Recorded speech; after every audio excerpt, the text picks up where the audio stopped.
think it's important to go into every painting with a clear idea of what your goals are for that piece, and they can change a lot, and I find they often do during the process, but to have some type of initial idea of what you're trying to get from a painting, whether it's from a technical aspect or from a feeling, a psychological, an impact, or just a method you're trying out or experimenting with, to have some type of conception of what you're trying to get from that project. And for me in this project, I'm going to be playing with a couple different mediums and techniques to try to really push to the extreme the capabilities of paint, to make the objects that are going closer in this overlapped composition to really stand out, and to keep the areas that are receding into the background really thin. So I'm going to be exploring to see how far I can push these contrasts in impasto versus glazing. And these factors already exist even when you're just setting up the composition. By having a blue backdrop or a very cold color, it already recedes further into the backdrop. Yellow is referred to as the atmosphere killer. It always comes forward. And so I'm having those lemons on that blue background to really stand up and come forward. And then I'm having the ginger, which is not as yellow, so it doesn't stand out, the color doesn't stand out as much as the lemons. But by having it break that picture plane of it coming over the edge of the table, that really draws your eye into it. And I'm going to really make sure to have a lot of contrast on the knob of ginger that's coming out, so that it stands up even more than the color gives in the lemons. Another tip I'm really looking at is the quality of the cast shadow and the shadow of the objects grounded onto the surface. And I found that in the ginger and the objects that are coming in closer, there's less distance from the viewer and the object, so there's less atmosphere that gets in the way, even on these micro scale. And so the shadows are more richer and more vibrant and darker. And the shadows of the lemons that are receding back, in addition to them being like a vibrant color, so there's a lot of reflective light going into the shadows, they're a lot more muted and just not as sharp and crisp as the shadows on the ginger. And with the lemons, I'm also trying this experiment where I'm not going to use cad yellow in the lemons at all. I'm just using Naples Yellow and yellow ochre. And between the two of them, I can get a close actualization to the lemon, cooling it down in the halftones with Cobalt Blue, so it has like this green luminosity to it, and finding a couple of other accents of some warms, some reds, some blues within the lemons.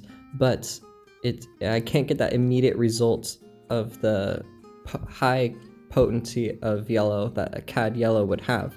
But as I let it dry, and I can glaze over the top of it with those same colors, but by keeping it transparent by adding a medium to it, it pushes it more warm than it would be if there was a white or opacity to it. Because opacity cools things down, transparency warms things up. And so I can actually get the colors to be warmer than they actually are by glazing on top of them in future layers than if I was to just paint opaquely a first pass. And so I'm really pushing this to the limit and trying to see how yellow can I get these colors. I mean, they're still very yellow, but it doesn't quite have that punch as a cad yellow, and I'm really trying to get that punch with the lemons. And I'm trying to prioritize thickness of paint, the impasto, to bring things forward primarily over a value change. So I'm trying to keep all the lights unified as much as possible and just turn things with temperature and the thickness of paint. And I'm helping build that body of the thick paint in the highlights and lights on the lemons by adding a bit of Canadian Balsam, which is a pretty expensive medium, but it will last you forever. You can buy it and you hardly use any of it, but you just mix it in with the paint, and it gives a stringy texture that can build up, and you can really like sculpt the brush strokes a lot more than you could using a different medium or just linseed oil, which you really can't at all. But when you put stuff down, it stays there with the Canadian Balsam, and then you can tweak it and modulate it and keep building on top of it and create a rounded feel by having a gradation of opacity or of impasto receding down to a really thin layer. And you can turn the form that way, which has this really, really cool effect. Another aspect of painting that is often overlooked and seemed as like a secondary or just a less important aspect of painting is the actual directional input of the brush stroke on how you're laying down that paint. And you'll see a lot of the really good painters, they always follow the form of the object with the brush stroke, and when they deviate from it, they do it extremely intentionally, because with a natural light or a light source coming from above, horizontal brush strokes are going to have the ridges perpendicular to the light source, which is going to catch that light a lot more than a vertical brush stroke. And so you can put the light and change the value, the perceived value of the identical paint just by the application of the brush stroke. And so with these highlights, I'm making sure to keep the brush stroke very horizontal, so that it's almost glowing, because it's actually catching light and reflecting it back out. So there actually is like an actual glow to it, versus the keeping things in the shadow and some of the transitional things to have different directions of following the form where it's not catching that light as much.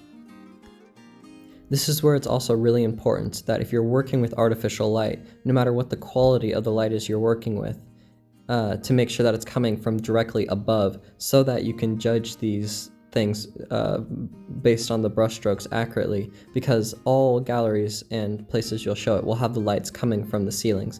And so if you have a lamp on your desk that's shining light sideways, then your sideways or your vertical strokes are going to be catching all the light and your horizontal ones won't, and that's going to have a very different effect once it's in a gallery setting. If you watched this video all the way to the end and you're still not a subscriber, be sure to subscribe and help my channel. It helps immensely, and it's free. It doesn't cost you anything, and I'd love to have your input on what you would like to see more of in this channel. And I'm really focusing on trying to get this thing to build and to grow, and so I'd love your input. And thank you for watching, and I hope you learned something, or this led to an idea or different experiments that you want to try, or some growth in any way possible.